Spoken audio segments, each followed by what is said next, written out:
জুলাই অভ্যুত্থান আমার পূর্ববর্তী বক্তা বলেছিল যে একদিনে আসে নাই।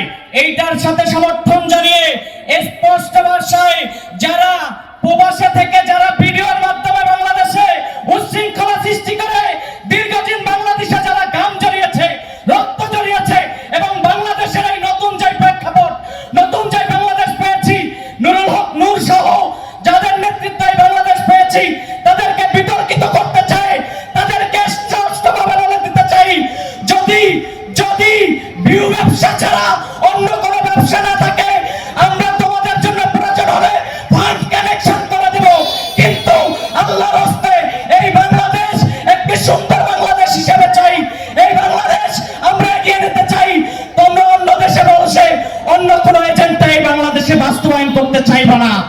স্পষ্টভাবে বলি, অনেক কথা বলতে পারে, অনেক কেন্দ্রিক কথা বলে, কিন্তু কাজ কেউ করতে পারে না। সুযোগ দিয়েছিলাম আমাদের প্রতিনিধি জুলাই অভ্যুত্থানে যারা সামনের সারিতে ছিল, তারাও ভণ্ডামি করেছে, তারাও জালিয়াতি করেছে। তারা সুযোগ ছিল জুলাই অভ্যুত্থানে যারা জীবন দিয়েছে, জুলাই অভ্যুত্থানে যারা আহত হয়েছে, তাদের জন্য কিছু করার, কিন্তু তারা তাদের দল গুছিয়েছে। স্পষ্টভাবে বলি, মাননীয় প্রধানমন্ত্রী সহ সকলে যারা রয়েছেন, জুলাই অভ্যুত্থানে যারা জীবন দিয়েছে, যারা শহীদ হয়েছে, যারা আহত হয়েছে, এর কারা দয়ার দানের দরকার নাই।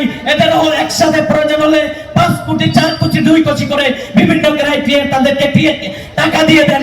কিন্তু যারা দেশ এবং জাতিকে নিয়ে ষড়যন্ত্র করে, তাদেরকে আমরা একত্রিতভাবে ইনশাআল্লাহ প্রতিহত করব। আর বিপিনুরের নেতৃত্বে আগামীর বাংলাদেশকে আমরা এগিয়ে নেব ইনশাআল্লাহ।